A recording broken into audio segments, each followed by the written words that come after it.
لہذا موضوع کو اپنے ذہن میں محفوظ رکھتے ہوئے چند باتیں آپ کے سامنے عرض کرنی ہیں۔ سورہ حشر کی 32ویں آیت شریفہ کا یہ حصہ آپ حضرات کے سامنے عرض کیا۔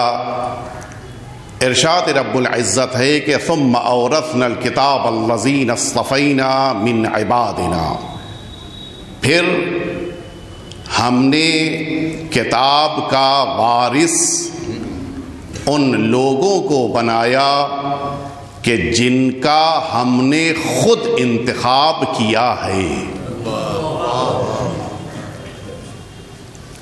بڑی تفصیلی گفتگو ہے، لیکن بہرحال اپنے وقت کا خیال رکھتے ہوئے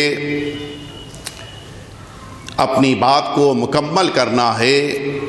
ذکر اس کتاب کا ہے کہ جسے اللہ نے معجزہ بنا کر بھیجا ہے،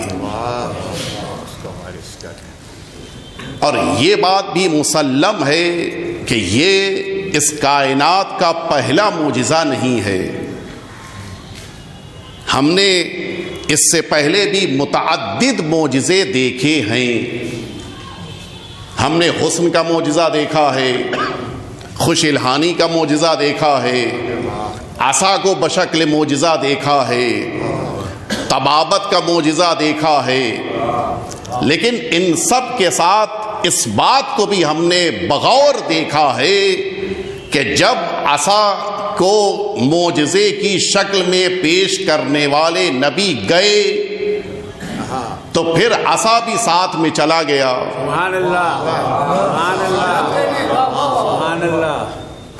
جس طرح سے اس کائنات میں بہترین طبیب ہیں، لیکن طبابت کا معجزہ صاحب معجزہ کے ساتھ چلا گیا۔ اب جناب عیسیٰ کے جیسا معجزہ کوئی پیش نہیں کر سکتا۔ بہترین آواز کے افراد دنیا میں موجود ہیں، لیکن جناب داؤد کی خوش الہانی کا معجزہ کائنات پیش کرنے سے قاصر ہے۔ بہترین حسن و جمال کے افراد آپ کو مل جائیں گے، لیکن کیا کوئی حسن یوسف کی مثال پیش کر سکتا ہے؟ تو یہ نظام کائنات میں ہم نے یہ چیز دیکھی کہ ہر معجزہ صاحب معجزہ کے ساتھ چلا گیا، اور علماء حضرات موجود ہیں، ہمارے بزرگان موجود ہیں، اور اسی لیے میں سوچتا ہوں کہ حق تو یہ تھا کہ ہمارے خسر معظم اس مجلس اعزا کو خطاب فرماتے، لیکن ان کا حکم تھا، لہٰذا آپ کے درمیان میں حاضر ہوا ہوں، اور پھر ہمارے بزرگان، ہمارے خاندان کے، ان کا حکم تھا۔ آپ اگر محسوس فرمائیں، اللہ نے اس قرآن مجید میں 2 جگہ اس آیت شریفہ کو قرار دیا، ذرا سی لفظوں کے فرق کے ساتھ۔ ارشاد ہوتا ہے کہ وَلَن تَجِدَ لِسُنَّتِ اللَّهِ تَبْدِيلًا وَلَن تَجِدَ لِسُنَّتِ اللَّهِ تَحْوِيلًا۔ یہ دونوں آیتیں اعلان کر رہی ہیں کہ اللہ کی راہ و روش، اللہ کی سنت میں کوئی تبدیلی پیدا نہیں ہو سکتی ہے، لیکن پروردگار تیری سنت تو یہ تھی کہ ہر معجزہ صاحب معجزہ کے ساتھ چلا جائے، جناب موسیٰ کے ساتھ عصا چلا جائے، جناب یوسف کے ساتھ حسن چلا جائے، جناب داؤد کے ساتھ خوش الہانی کا معجزہ چلا جائے، جناب عیسیٰ کے ساتھ طبابت کا معجزہ چلا جائے۔ لیکن پھر یہ کیوں ہوا؟ جس قرآن کو تو نے بشکل معجزہ اپنے پیغمبر پہ نازل کیا، سن 11 ہجری میں صاحب معجزہ نبی تو چلا گیا، لیکن آج بھی قرآن مجید موجود ہے اور بشکل اعجاز موجود ہے۔ میں اس بشکل اعجاز کو میں نے متعدد شہروں میں پڑھا ہے، لیکن جتنا آپ حضرات نے اس لفظ کو یہاں سمجھا ہے، آج سے پہلے کوئی نہیں متوجہ ہوا تھا۔ یہ قرآن مجید بشکل اعجاز موجود ہے۔ خدا را یہ تیری سنت کیوں بدل گئی، یہ تیری سیرت میں تبدیلی کیوں پیدا ہو گئی؟ تجھے تو اس قرآن مجید کو اپنے نبی کے ساتھ واپس بلا لینا چاہیے تھا۔ شاید آواز قدرت آئے کہ نادان، میں تمہیں یہی متوجہ کرانا چاہ رہا ہوں، ہر نبی کے ساتھ اس کے معجزے کو میں نے واپس بلا لیا ہے، لیکن آخری نبی کے معجزے کو میں نے باقی رکھا ہے۔ اس کی صرف ایک وجہ ہے، سن 11 ہجری میں صاحب معجزہ نبی گیا ہے، وارث معجزہ زندہ ہے۔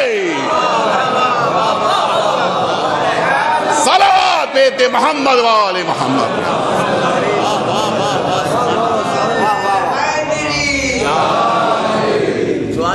اب اس کائنات میں جب تک وارث معجزہ موجود رہے گا،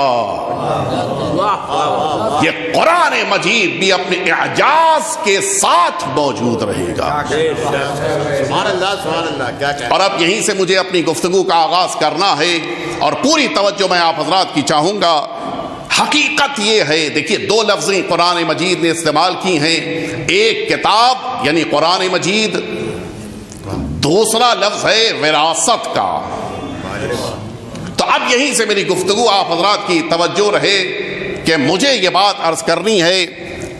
قبلہ ایک دفعہ مل جل کے صلوات بھیج دیں آپ حضرات۔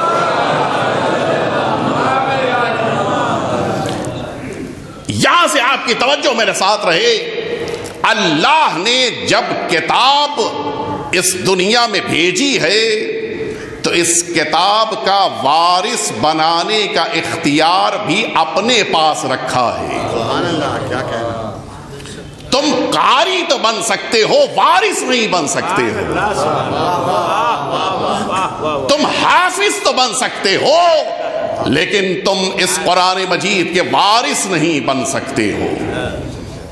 میں عرض کروں، کوئی بھی کتاب جس موقع کے اوپر، میں ایک عام کتاب کی بات کر رہا ہوں، ظاہر ہے کہ قرآن مجید تو وہ عظیم کتاب ہے کہ جس کی مثال دنیا کی ان کتابوں سے نہیں دی جا سکتی ہے، لیکن صرف ذہنوں تک بات پہنچ جائے، لہٰذا میں عرض کر رہا ہوں کہ کوئی بھی کتاب جب کسی کے قلم کی شاہکار بن کر سامنے آتی ہے یہ کتاب، تو اس موقع کے اوپر یہ 4 مقامات پہ ہوتی ہے۔ آج کے دور میں سب سے پہلے وہ پرنٹنگ پریس میں جائے گی، وہاں پر چھپے گی، اس کے بعد اگلے مرحلے میں آئے گی، وہ کسی کتاب فروش تک پہنچے گی۔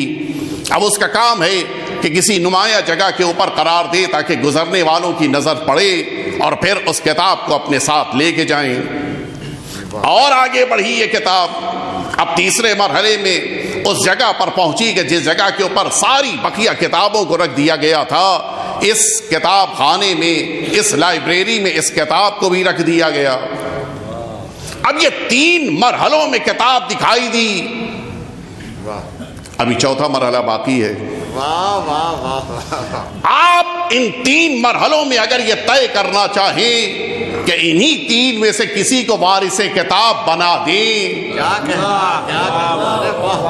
آئیے چلیے، پرنٹنگ پریس کا مالک ہے، اس کے پاس چلیں کہ بھائی تم اس کتاب کے وارث بن جاؤ۔ شہر لکھنؤ گواہ ہے کہ ان افراد نے بھی قرآن مجید کو چھاپا ہے کہ جو خالق قرآن کا عقیدہ نہیں رکھتے تھے۔ توجہ ہے نہیں؟ مل جل کے صلوات بھیجتے ہیں آپ حضرات۔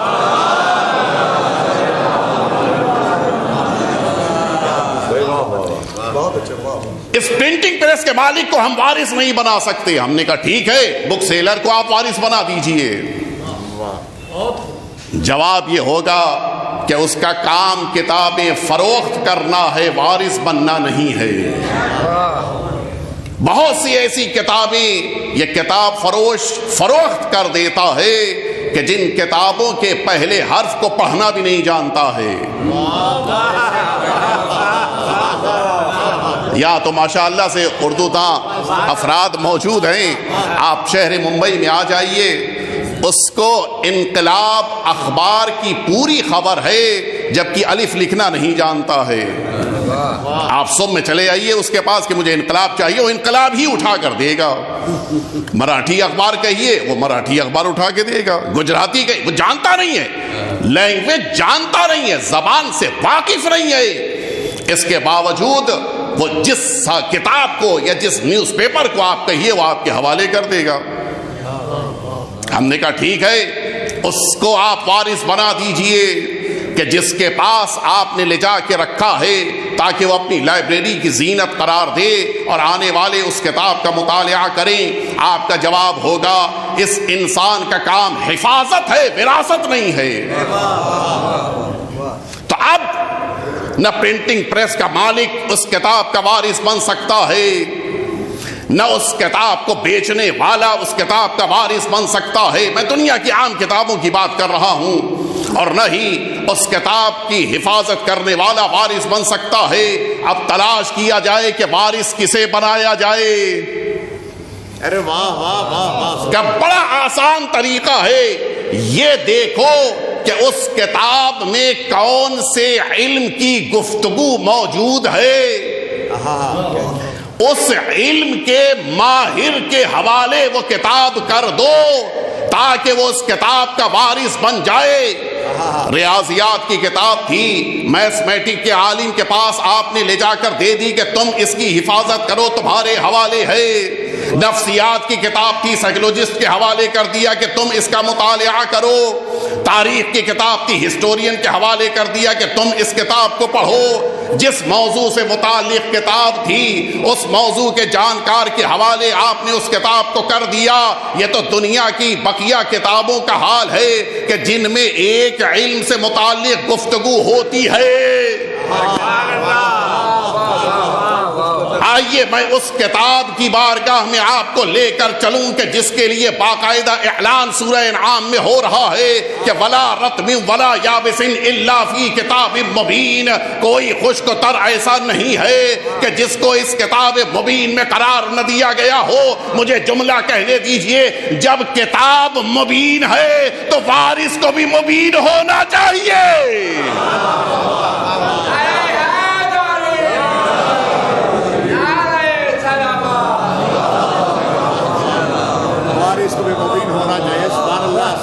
ابھی جس موقع کے اوپر میں یہاں آیا، بڑے پیاری آواز میں ہمارے قاری محترم سورہ یاسین کی ابتدائی آیتوں کی تلاوت کر رہے تھے۔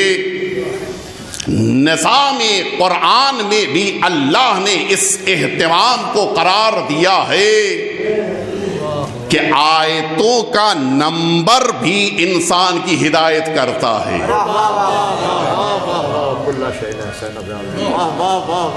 جو ہمارے بزرگوار نے آیت شریفہ پڑھی ہے کہ وَكُلَّ شَيْءٍ أَحْصَيْنَاهُ فِي إِمَامٍ مُبِينٍ، یہ سورہ یاسین کی 12ویں آیت ہے۔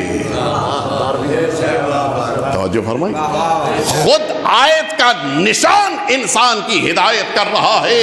تو اب اگر کتاب مبین ہے تو پھر وارث کو بھی امام مبین ہونا چاہیے۔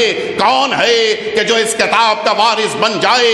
میں نے پوچھنا شروع کیا کہ آپ اس کتاب کے وارث بن جائیے، لیکن پہلے بتائیے کہ آپ کس میدان کے ماہر ہیں؟ کہا بھئی میں تو فقہ جانتا ہوں لیکن میں ریاضیات نہیں جانتا۔ ریاضیات کے عالم کے پاس گئے، تم اس کے وارث بن جاؤ۔ کہا میں ریاضیات جانتا ہوں، نفسیات نہیں جانتا ہوں۔ میں نے نفسیات کے عالم کو تلاش کیا، اس کے پاس گیا کہ آپ وارث بن جائیے۔ اس نے کہا میں ریاضیات جانتا ہوں، تاریخ نہیں جانتا ہوں۔ میں تاریخ کے عالم کے پاس گیا، آپ وارث بن جائیے۔ اس نے کہا میں تاریخ جانتا ہوں، اخلاق نہیں جانتا ہوں۔ میں اخلاق کے عالم کے پاس گیا کہ آپ اس کے وارث بن جائیے۔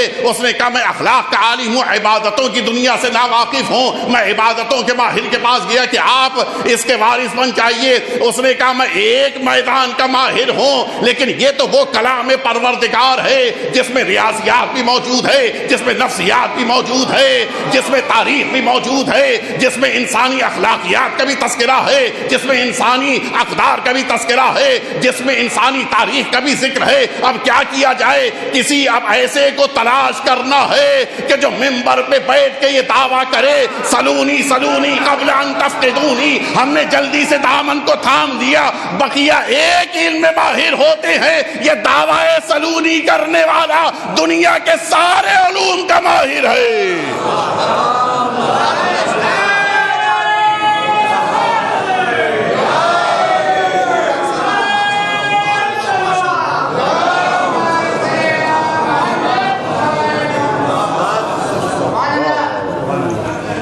ایک دفعہ مل جل کے اس سے بہتر صلوات بھیج دیں آپ.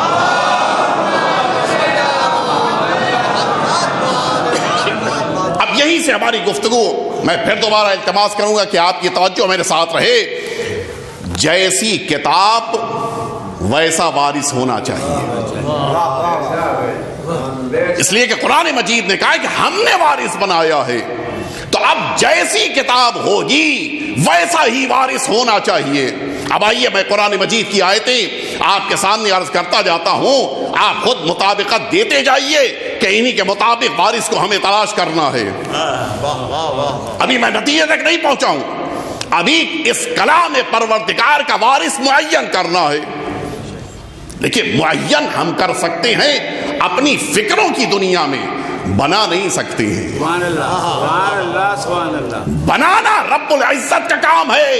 آئیے چلیے قرآن مجید کی بارگاہ میں چلیں. اے قرآن تو ہی بتا دے کہ تو کیسی کتاب ہے، تب تو یہ معین کیا جائے کہ اس کا وارث کیسا ہونا چاہیے. قرآن مجید آواز دے رہا ہے. اسی سورہ نساء میں ارشاد رب العزت ہوا، افلا یتدبرون القرآن. ارے واہ واہ واہ. کیا قرآن کے بارے میں نہیں غور کرتے؟ وَلَوْ كَانَ مِنْ غَيْرِ عِنْدِ اللَّهِ لَوَجَدُوا فِيهِ اخْتِلَافًا كَثِيرًا. اگر یہ کتاب اللہ کی بارگاہ سے نہ آئی ہوتی تو اس میں بے پناہ اختلاف ہوتے. توجہ فرمائی آپ نے. اس کے معنی ہے اختلاف کا ہونا خدائی نہ ہونے کی دلیل ہے، اور اختلاف کا پایا جانا خدائی نہ ہونے کی دلیل، اختلاف کا نہ پایا جانا خدائی ہونے کی دلیل.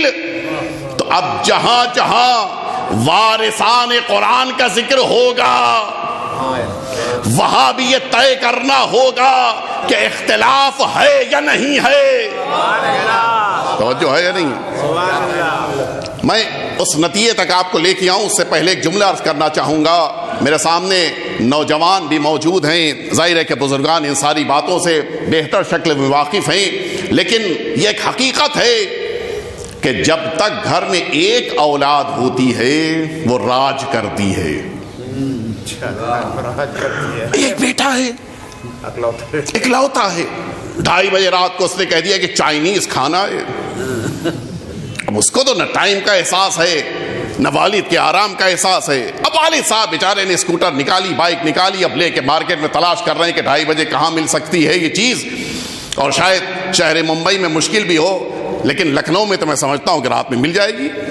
کہیں نہ کہیں تلاش کر کے لے کے آیا. لیکن اس کی توحید تب شرک میں بدل گئی جب ایک اور بیٹا آ گیا.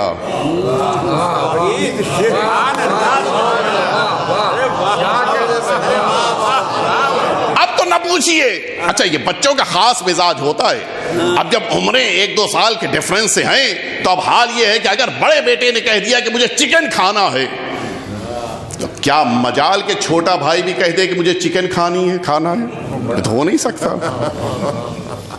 بقیہ دنوں میں کچھ بھی پسند ہو، لیکن آج تو انہیں دال چاول ہی پسند آئے گا. اب وہ بیچاری ماں ہے کہ جو اب اس نے دوسرا چولہا روشن کیا، اب وہاں کے اوپر مثلا دال چڑھی ہوئی ہے، وہاں کے اوپر چاول تیار ہو رہے ہیں. کیوں؟ اس لیے کہ 2 بیٹے ہیں، دونوں کے مزاج الگ الگ ہیں. کچھ ہی دن کے بعد تیسرا بیٹا آ گیا، اور اب جب ماں نے کہیں بھولے سے بھی پوچھ لیا کہ بیٹا آج کیا کھاؤ گے، تو اگر ان کو پہلے والے کو بریانی کھانی ہے تو دوسرے والے کو کھچڑی کھانی ہے، تیسرے والے کو ممی ساگ بنا دیجئے. اب حال یہ ہے کہ ماں نے 3 پتیلیوں میں 3 الگ الگ کھانے تیار کرنے شروع کیے. اچھا یہ بھی عجیب اتفاق ہے کہ یہ جو چولہے آج کل استعمال ہوتے ہیں، ان چولہوں میں پکانے کے لیے جہاں پہ گیس جلتی ہے، آگ لگتی ہے، وہ بھی 3 ہی جگہ ہوتی ہیں.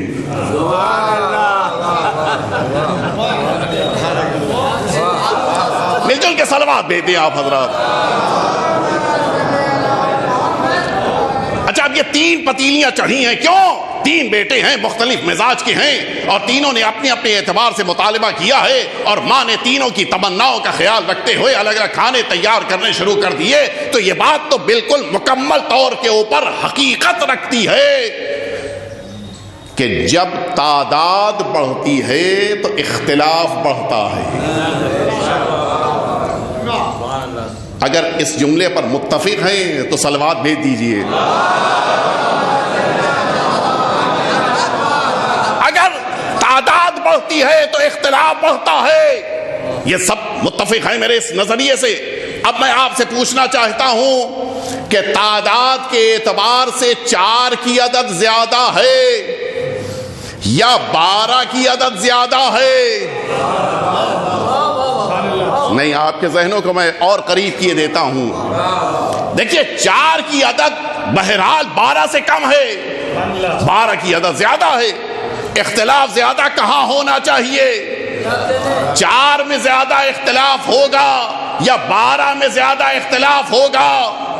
فلسفہ تو یہ کہتا ہے کہ 12 میں زیادہ اختلاف ہونا چاہیے، 4 میں بہرحال 12 سے کم اختلاف ہونا چاہیے. لیکن عجیب صورتحال ہے، وہ 4 ہیں تو مصلے بھی 4 ہیں. یہاں 12 ہیں، مصلی 1 ہے. ہاں ابھی تک معین نہیں ہو پایا کہ ہاتھ کو کہاں پر قرار دینا ہے نماز میں. ہے یا نہیں؟ اختلاف ہے یا نہیں ہے؟ یہاں 12 ہیں، اس کے باوجود سب کا ہاتھ نماز میں ایک ہی جگہ کے اوپر قرار پا رہا ہے. معین نہیں ہو پا رہا ہے کہ سحر کا وقت کیا ہے، معین نہیں ہو پا رہا ہے کہ افطار کا وقت کیا ہے، معین نہیں کیا جا پا رہا ہے کہ ارکان حج میں کس عمل کو انجام دینا ہے، کس کو نہیں انجام دینا ہے. معین نہیں ہو پا رہا ہے کہ زکوٰۃ سال میں 1 بار ہے یا 2 بار ہے. معین نہیں ہو پا رہا ہے کہ انسان کے لیے جہاد بقیہ دنوں میں واجب ہے یا واجب نہیں ہے. یہ سب اختلاف وہاں ہے جہاں پہ 4 ہیں. لیکن یہاں پہ صورتحال یہ ہے، جیسی نماز پہلے نے پڑھی ہے ویسی نماز 8ویں کی ہے، جیسا افطار پہلے نے کیا ہے ویسا افطار چھٹے نے کیا ہے، جیسا حج پہلے نے کیا ہے ویسا ہی حج آخری نے کیا ہے. یہ اختلاف نہیں ہے. وہاں پر اختلاف کیوں ہے؟ 4 میں اختلاف زیادہ ہے، 12 میں کوئی ایک بھی اختلاف آج تک دنیا نہ ڈھونڈ پائی. آخر وجہ کیا ہے؟ پوری توجہ رہے. یہ آخر وجہ کیوں ہے کہ وہاں 4 ہو کر بھی اختلاف ہے، یہاں پہ 12 میں اختلاف نہیں ہے؟ کہا صرف ایک وجہ ہے. آؤ اللہ کی بارگاہ میں پوچھیں خدا را کیوں اختلاف نہیں ہے؟ کہا قرآن نہیں پڑھا ہے؟ وَلَوْ كَانَ مِنْ عِنْدِ غَيْرِ اللَّهِ لَوَجَدُوا فِيهِ اخْتِلَافًا كَثِيرًا. اگر اللہ کی بارگاہ سے نہ آئی ہوتی تو پھر اختلاف زیادہ ہوتا. بس ہماری سمجھ میں آ گیا نہ قرآن میں اختلاف ہے نہ وارثان قرآن میں اختلاف ہے، لیکن پھر 4 میں اختلاف کیوں ہے؟ کہا بس ایک سبب ہے، 4 وہ ہیں جنہیں تم نے بنایا ہے، 12 وہ ہیں جنہیں ہم نے نازل کیا ہے.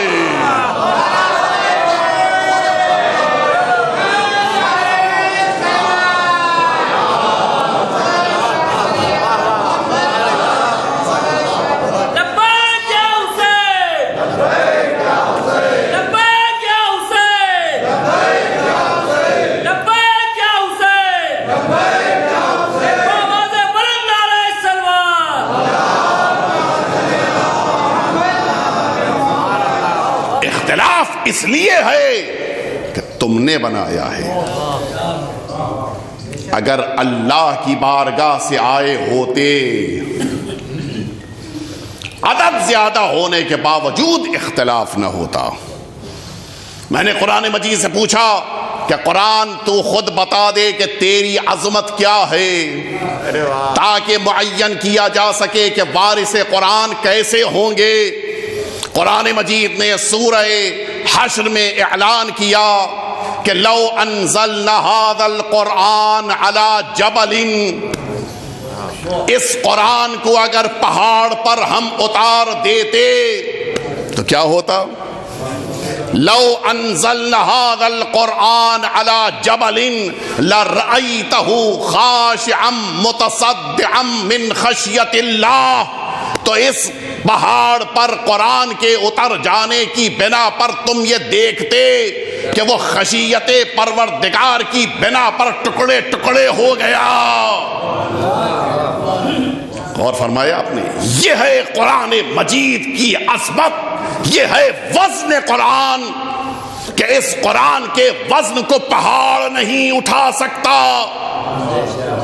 تو اب سوال یہ ہے کہ جب پہاڑ قرآن کے وزن کو نہیں اٹھا سکتا تو پھر یہ قرآن نازل کہاں ہوگا؟ نہیں، آئیے میں آپ کو اور قریب کیے دیتا ہوں. دیکھیے انسانی فکر کیا ہے. انسان کے ذہن میں یہ تصور ہے، دیکھیے جس موقع کے اوپر انسان نے یہ دیکھا کہ مجھے زمین کے اوپر زندگی گزارنے کے لیے پناہ چاہیے ہے، پناہ گاہ بنانا ہوگا، اس نے مٹی کے گھرونتے بنائے. بڑی اچھی زندگی گزر رہی تھی، لیکن ایک دن تیز بارش ہوئی، باڑھ آئی، وہ مٹی کا گھر بیٹھ گیا، پھر یہ بے چھت کے ہو گیا. پھر کیا کرے؟ اب اس نے اسی مٹی کو جمایا، اینٹ کی شکل دی، پکایا، اور اب جو عمارت کھڑی ہوئی تو اب یہ سیلاب میں اپنے گھر کے اندر محفوظ بیٹھا ہے. زیادہ زیادہ اپنی چھت پہ چلا گیا کہ مجھے تو نقصان نہیں ہوگا. پھر بڑی آرام دہ زندگی تھی، لیکن ایک دن ایک زلزلے نے اسی پختہ گھر کو قبر بنا دیا. پھر انسان نے سر جوڑ کے سوچنا شروع کیا کہ اب کیا کرے. اس نے دیکھا کہ ایک چیز ہے کہ جس کو نہ یہ طوفان نقصان پہنچا پایا، نہ جسے سیلاب میں طاقت تھی کہ بہا لے جائے، نہ زلزلہ اس کو ٹکڑے ٹکڑے کر پایا. انسان نے پہاڑ کو غور سے دیکھا. انسان کے ذہن میں اب یہ تصور اور احساس پیدا ہوا کہ سب سے زیادہ مضبوط پہاڑ ہے. کاش میں آپ کے ذہنوں کو وہاں تک لے کے پہنچ جاؤں. سب سے زیادہ مضبوط انسانی فکر یہ ہے کہ پہاڑ ہے. بات آ گئی ہے تو یہ بھی کہتا چلوں.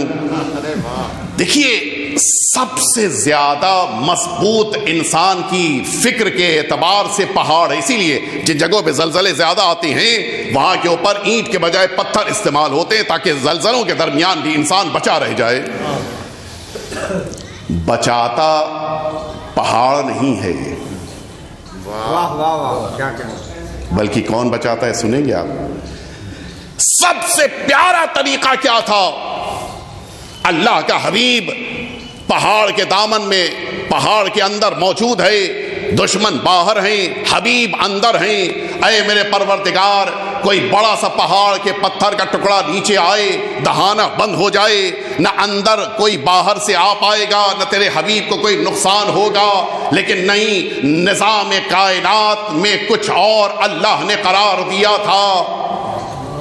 ان اوہن البیوت لبیت العنکبوت. قرآن مجید کہہ رہا ہے سب سے زیادہ کمزور گھر ہے تو یہ مکڑی کا گھر ہے.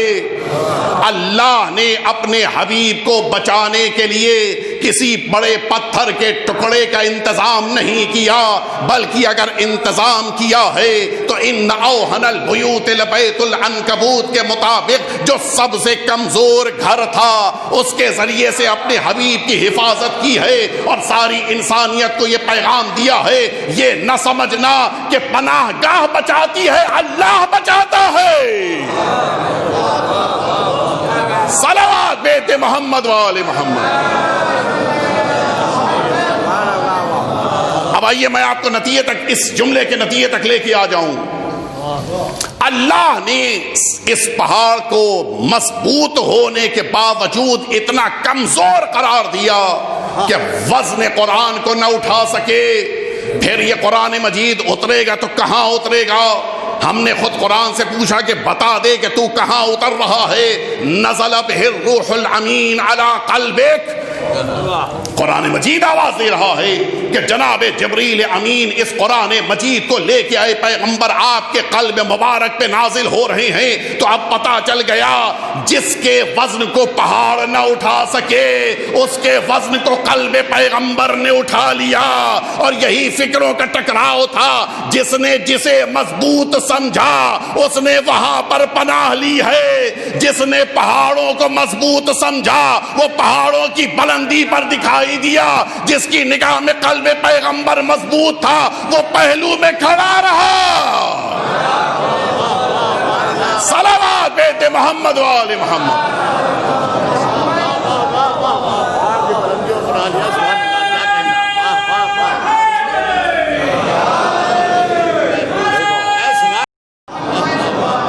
آپ نے توجہ فرمائی؟ نگاہ پروردگار میں قلب پیغمبر اتنا مضبوط ہے. اور اب مجھے جملہ کہنے دیجئے. بات کہاں سے شروع ہو رہی تھی؟ جیسی کتاب ویسا وارث. تو جب اس پہاڑ کے اندر یہ طاقت نہیں ہے کہ وہ اس قرآن مجید کے وزن کو برداشت کر سکے تو پھر وارث قرآن کو بھی ایسے ہی ہونا چاہیے. تاریخ انسانیت میں کوئی مثال لے کے آؤ کہ جب وارث قرآن کے لیے پتھر 2 ٹکڑے میں تقسیم ہوا ہو. ماشاءاللہ سے اتنے بڑے مجمع میں بہت سے مؤمنین ہیں کہ جنہیں پروردگار نے اپنے گھر کی زیارت کا شرف عطا فرمایا ہے. جو لوگ حج کر کے واپس پلٹے ہیں ان سے آپ دریافت کر لیجئے یہ خانہ کعبہ اللہ کا گھر ہے کہ جسے پتھر کے ٹکڑوں سے بنایا گیا ہے. یہ پتھر کے ذریعے سے تعمیر کیا جانے والا خانہ کعبہ ہے. پوری تاریخ انسانیت میں آپ دیکھ لیجئے کبھی کسی موقع کے اوپر آپ کو یہ نہیں ملے گا کہ خانہ کعبہ میں دراڑ پڑی ہو, خانہ کعبہ کو 2 حصوں میں تقسیم کیا گیا ہو, خانہ کعبہ میں نیا در بنا ہو. لیکن ایک موقع پر ایسا ہوا, ایک قرآن جب اللہ کی بارگاہ سے آ رہا تھا خانہ کعبہ میں نیا در بن رہا تھا. یہ نیا در نہیں بن رہا تھا, اعلان ہو رہا تھا کہ اگر پہاڑ پہ قرآن اترے گا تو ریزہ ریزہ ہو جائے گا یہ پتھروں والا گھر. صلوات بیت محمد و آل محمد.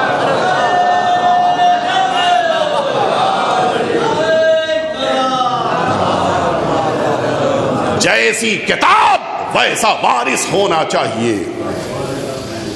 آئیے میں شاید میرا وقت تقریباً مکمل ہونے والا ہے لہٰذا میں آخری مرحلے تک جو آیات شریفہ سے متعلق ہے, البتہ 8 آیتیں تھیں, ابھی 3 اور باقی رہ جائیں گی لیکن وہ کسی موقع پر.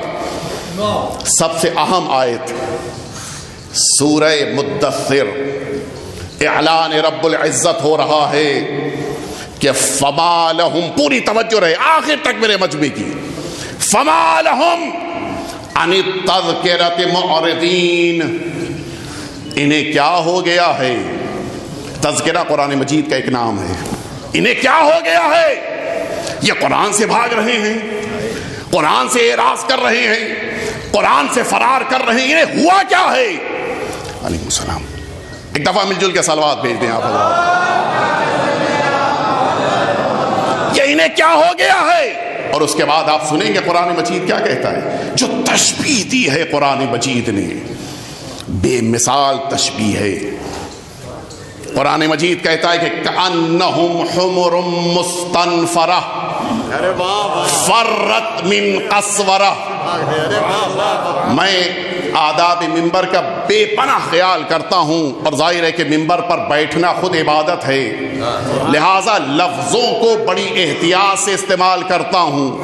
اگر قرآن مجید میں یہ لفظ نہ ہوتی تو چونکہ اردو ادب میں اس طرح کے لفظ کو ممبر پہ استعمال کرنا معیوب ہے لہٰذا میں استعمال نہ کرتا, لیکن ترجمہ قرآن مجید کا ہے لہٰذا میں عرض کر رہا ہوں. قرآن مجید کہتا ہے کہ فما لہم عن التذکرۃ معرضین, انہیں کیا ہو گیا ہے کہ وہ قرآن سے فرار کر رہی ہیں. کأنہم حمر مستنفرہ, گویا ایسا لگتا ہے کہ وہ جنگلی گدھے ہیں.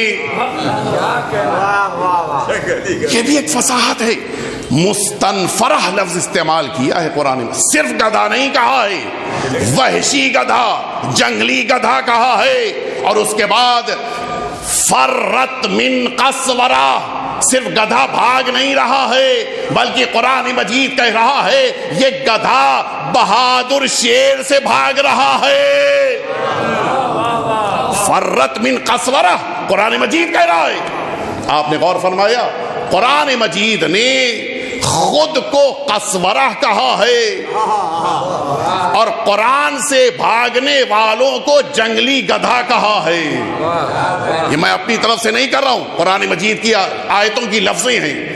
کأنہم حمر مستنفرہ فرت من قسورہ، قرآن مجید خود کو قسورہ کہہ رہا ہے اور مد مقابل کو گدھا کہہ رہا ہے، حمر مستنفرہ کہہ رہا ہے. بس اسی ایک لفظ کی طرف توجہ رہے، قرآن مجید نے خود کو قسورہ کہا ہے. قسورہ بہادر شیر کو، معمولی قسم کا شیر نہیں، بہادر شیر کو کہا جاتا ہے. گفتگو کیا تھی؟ جیسی کتاب ویسا وارث ہونا چاہیے. قرآن نے خود کو قسورہ کہا ہے. پوری عربی ادبیات میں علماء کرام موجود ہیں، پوری عربی ادبیات میں آپ تلاش کر لیجئے، کسی ایک بھی انسان کو آپ ڈھونڈ کر دکھائیے. ابھی تو ماشاءاللہ سے جوانوں کا مجمع ہے، آج تو موبائل آپ کے ہاتھوں میں ہے، آپ تلاش کر لیجئے گوگل پہ. کسی ایک بھی انسان نے، پوری توجہ رہے، کسی ایک بھی انسان نے خود کو قسورہ کہا ہو تو آپ مجھے دکھا دیجئے. ساری تاریخ اٹھا کر دیکھ لیجئے عربی زبان کی، کہیں آپ کو لفظ قسورہ نہیں ملے گا. بس ایک دفعہ یہ لفظ سنائی دیا. کس موقع کے اوپر؟ میدان میں سامنے دشمن آ چکا ہے اور وہ یہ اعلان کر رہا ہے کہ میں وہ ہوں کہ جس نے اس کی ماں کا نام مرحب رکھا ہے. اور اب ادھر سے جانے والے مرد مجاہد نے آواز دی، انا الذی سمتنی امی حیدرا، میں وہ ہوں کہ جس کو اس کی ماں نے نام دیا ہے حیدر کا. اس کے بعد لفظ سنیں گے، اس کے بعد اگلا لفظ یہ ہے زیغم آجام ولیث قسورہ. وہی لفظ قسورہ کہ جس کو قرآن مجید نے اپنے لیے استعمال کیا تھا، اسی لفظ قسورہ کو اس مرد مجاہد نے بھی استعمال کیا. مولا اس موقع پر اعلان کر کے یہ اعلان کرنا بتانا چاہ رہے ہیں کہ پہچانو، جیسی کتاب ہوتی ہے ویسا ہی وارث ہوتا ہے. اگر کتاب قسورہ ہے تو پھر یہ وارث قرآن بھی قسورہ ہے. نہیں، مجھے جملہ کہنے دیجئے، اگر قرآن قسورہ ہے تو دشمن گدھا ہے. صلوات بیت محمد و آل محمد.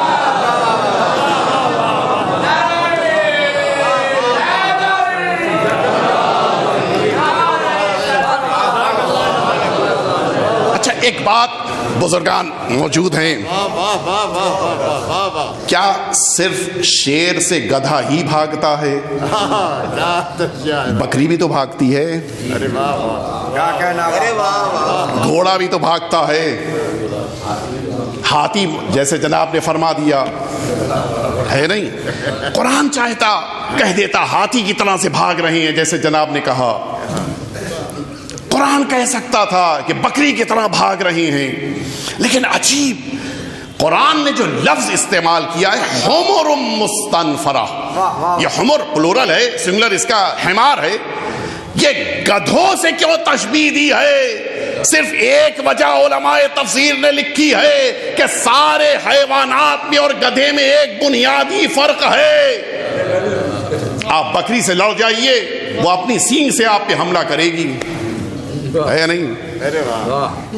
آپ گھوڑے سے ٹکرا جائیے، وہ بھی آپ سے سامنے سے حملہ کرے گا. ہاتھی سے لڑ جائیے، سونٹ سے اپنی حملہ کرے گا. سارے حیوانات کے درمیان صرف ایک گدھا ہے کہ جب آپ جنگ کے اوپر لیے اس کے سامنے آ کے کھڑے ہو جائیں تو وہ بڑی ہی انکساری کے ساتھ سر جھکا کے ایسا لگے گا کہ واپس جا رہا ہے، اور پھر جیسے ہی گھوما وہ اس موقع پہ حملہ کرتا ہے. سارے حیوانات میں اور گدھے میں یہی فرق ہے کہ گدھا ہمیشہ پیچھے سے حملہ کرتا ہے. قرآن نے اپنے دشمن کو گدھا کہا ہے. اب نہ پوچھئے، قسورہ کا دشمن ہمیشہ پیچھے سے حملہ کرتا ہے. صلوات بیت محمد و آل محمد.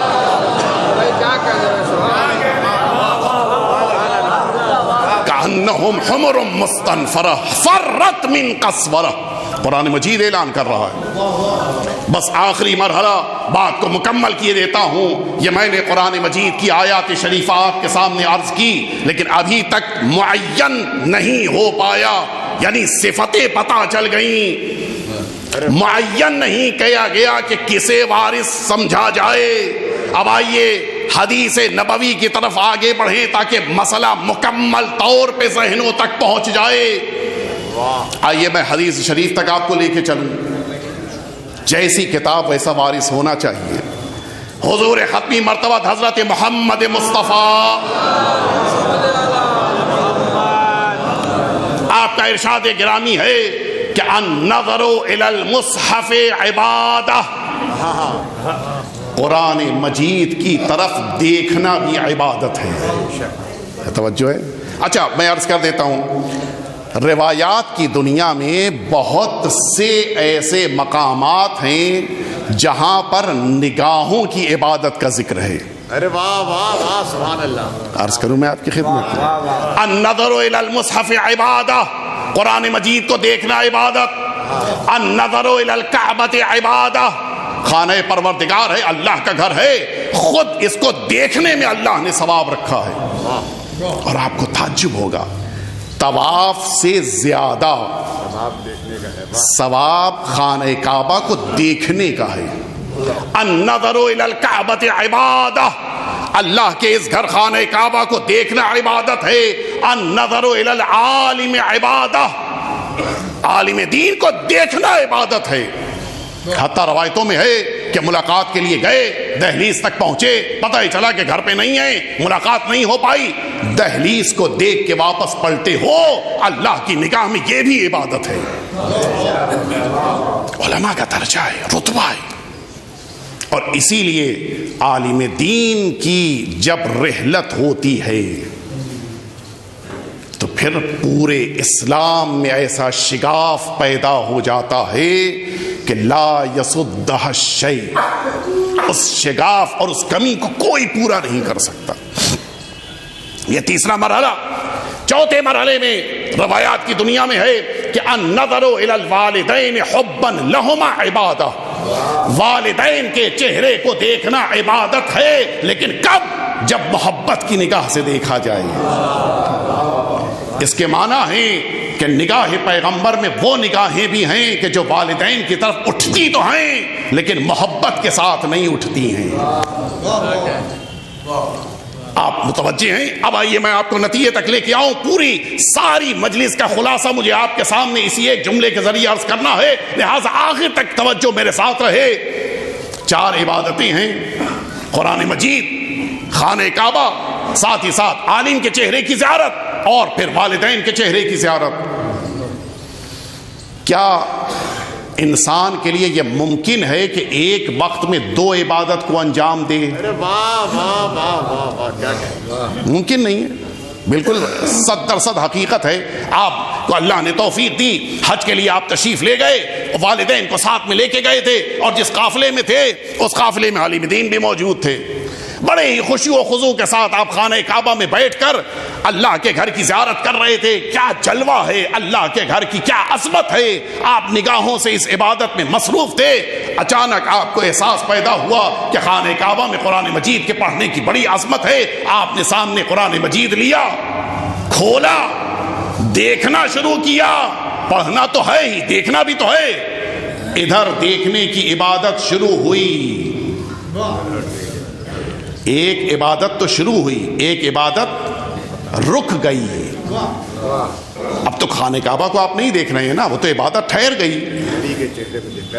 اور ادھر بغل میں والد ماجد بیٹھے تھے اور ان کے بعد میں عالم دین بیٹھے تھے۔ اور ہوتا بھی یہی ہے، علماء حضرات واقف ہیں کہ جہاں عالم دین دکھائی دے کوئی نہ کوئی مسئلہ ذہن میں آ ہی جاتا ہے۔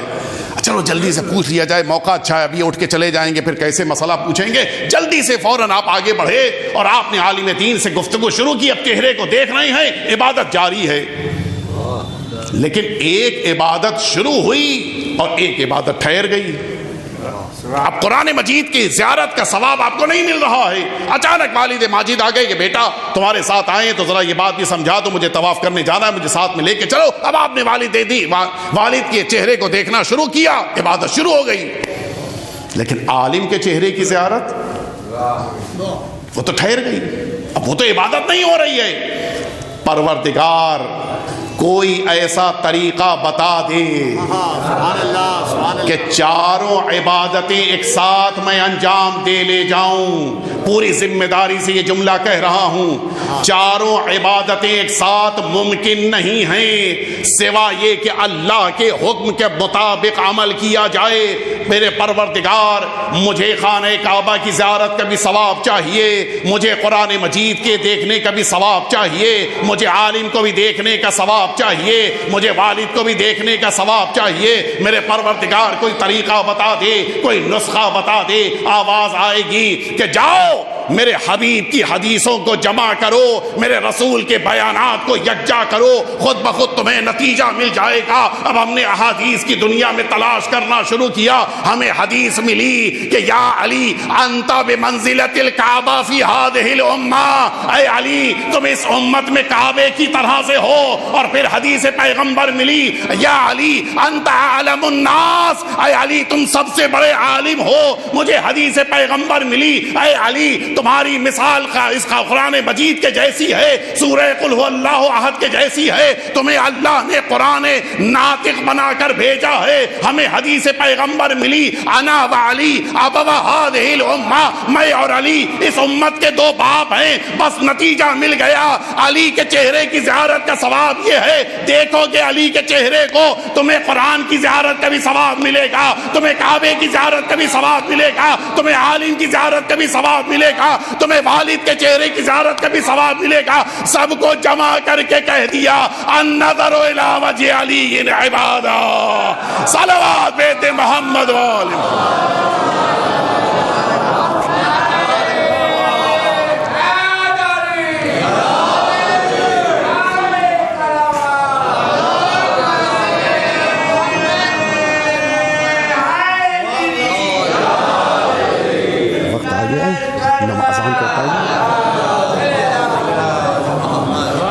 ایک دفعہ اس سے بہتر صلوات بھیج دیں آپ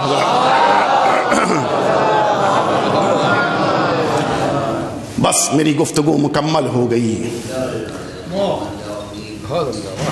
مصائب وہی ہوتے ہیں جہاں فضائل ہی سے آنکھوں میں آنسو آ جائیں۔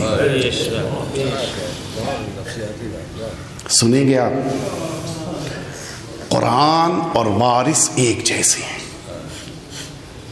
آپ نے کبھی، میں اب یہاں سے مصائب کی طرف آپ کو لے کے مصائب نہیں پڑھ رہا ہوں، توجہ چاہتا ہوں میں آپ حضرات کی۔ سارے مقاتل کو آپ دیکھیں، علماء کرام موجود ہیں، بزرگان موجود ہیں، سارے مقاتل کو آپ اٹھا کر دیکھ لیجئے، آپ کو ساری تفصیل ملے گی۔ آقا کے گلے میں خاردار طوق، کمر میں لنگر، ساری تفصیل۔ سیدانیوں کو بغیر محمل کے، بغیر کجاووں کے اونٹ پہ بٹھایا، سب کچھ ہے۔ لیکن کہیں بھی کسی بھی تاریخ لکھنے والے نے یہ نہیں لکھا ہے کہ سیدانیوں کے چہرے کی کیا کیفیت تھی۔ کیوں؟ صرف ایک وجہ ہے، وہ وجہ بھی یہی قرآن مجید ہے۔ قرآن مجید کہہ رہا ہے کہ لو قرأت القرآن جعلنا بینک و بین الذین لا یؤمنون بالآخرۃ حجابا مستورا۔ قرآن مجید اعلان کر رہا ہے کہ اے پیغمبر، جب آپ قرآن مجید کی تلاوت کرتے ہیں تو آپ کے اور قیامت کا انکار کرنے والوں کے درمیان حجاب مستور، البتہ وہ ایک مستقل گفتگو کہ حجاب کے ساتھ لفظ مستور کیوں ہے وہ میری گفتگو سے باہر ہے، اس وقت موقع نہیں ہے لہذا عرض نہیں کروں گا۔ قرآن مجید کہہ رہا ہے کہ اللہ کا رسول قرآن پڑھے تو قیامت کا انکار کرنے والے پھر اللہ کے رسول کو نہیں دیکھ پاتے، اس لیے کہ حجاب مستور درمیان میں ہوتا ہے، حجاب مستور قرار دیا جاتا ہے، ایک پردہ نگاہوں پہ پڑ جاتا ہے جس کی بنا پہ پیغمبر کے قرآن پڑھنے کی بنا پہ نظریں نہیں اٹھ پاتی ہیں۔ اب آپ سمجھے یہ نو کے نیزہ کی بلندی پر وارث قرآن کیوں قرآن مجید کی تلاوت کر رہا تھا؟ یہ حسین قرآن نہیں پڑھ رہے تھے، سیدانیوں کے پردے کی حفاظت کر رہے تھے۔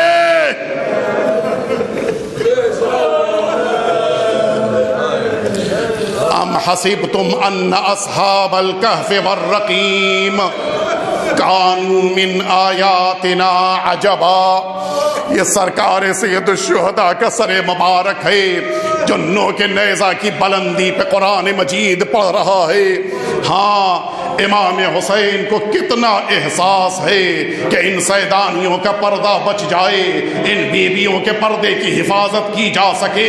یقیناً امام حسین کے قلب مبارک پہ بہت بڑا یہ زخم ہے کہ سیدانیوں کو جس موقع کے اوپر سرزمین کربلا سے لے کے آگے بڑھے ہیں، ان کے لیے نہ محملیں ہیں، نہ کجاوے ہیں، نہ ان سیدانیوں کے سروں کے اوپر چادریں ہیں، لیکن عزاداروں سنو گے، سب سے زیادہ سخت لمحہ، سب سے زیادہ سخت موقع سرکار سید الشہداء اور ان بیویوں کے لیے کب آیا ہے مجھے تفصیل میں نہیں جانا ہے، لیکن وہ لمحہ سب سے زیادہ سخت تھا جب خیمے کے در پہ کھڑے ہو کر آقا نے یہ آواز دی تھی، یا زینب یا ام کلثوم علیکن منی السلام۔ اے میرے زہرا کی بیٹیوں، اے علی کی اے بیٹیوں، تم سب پر حسین کا آخری سلام ہو۔ خیمے میں تلاطم کا عالم ہے، ایسا لگ رہا ہے کہ کائنات میں قیامت آ جائے گی۔ ہر بیوی اپنی اپنی جگہ پہ رو رہی ہے، ہر بیوی فریاد کر رہی ہے۔ سب سے زیادہ جس کے دل پہ اثر ہوا ہے وہ چاہنے والی بہن زینب۔ اے میرے بھائی حسین، زینب اکیلی ہو جائے گی، زینب کو کیسے اکیلا چھوڑ کے جا رہے ہو؟ فنظر الی صدرها، امام حسین نے اپنی بہن کے سینے کی طرف دیکھا، وہ اشارہ امامت تھا۔ زینب کے دل کو تو سکون مل گیا۔ میں کہوں گا آقا ذرا ام کلثوم کو بھی سہارا دیجئے، ذرا ام لیلا کو بھی سہارا دے دیجئے، ذرا ام رباب کو بھی سہارا دیجئے۔ خیمے میں ساری بیویاں گریہ کر رہی ہیں۔ حسین آخری لمحات میں خیمے سے نکل رہے ہیں، اچانک پیچھے سے آواز آتی ہے، مہلن مہلا یبن الزہرا، اے میرے ماں جائے ذرا ٹھہر کے چلو۔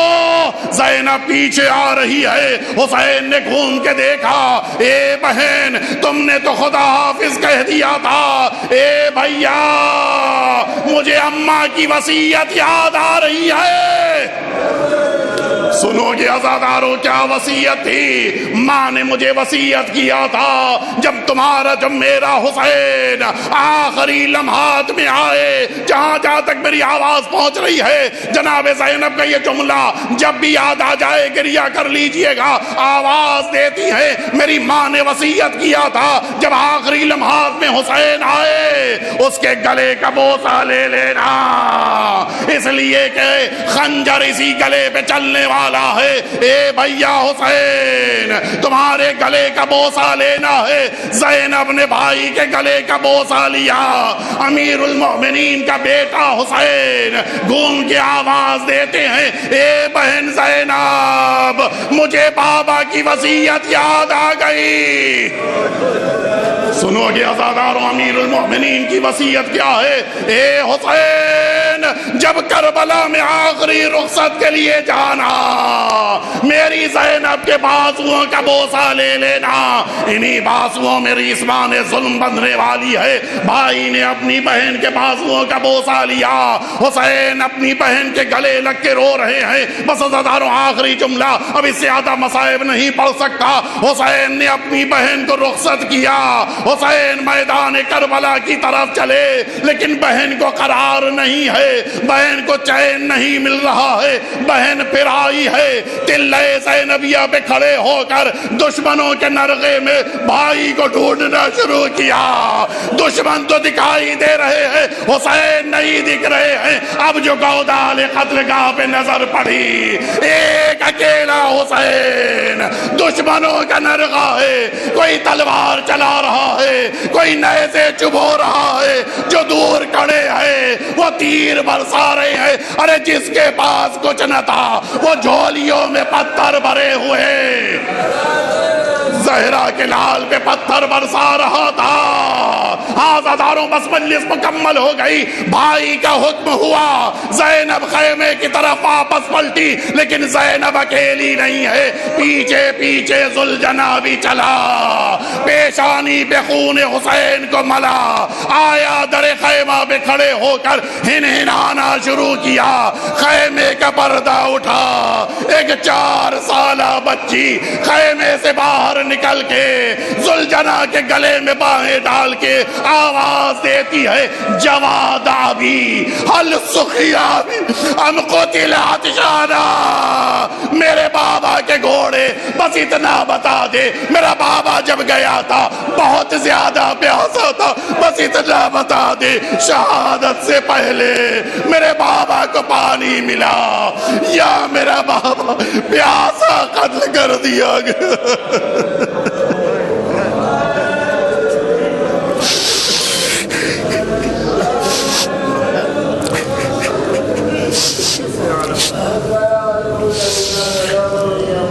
ألا لعنة الله على القوم الظالمين وسيعلم الذين ظلموا أي منقلب ينقلبون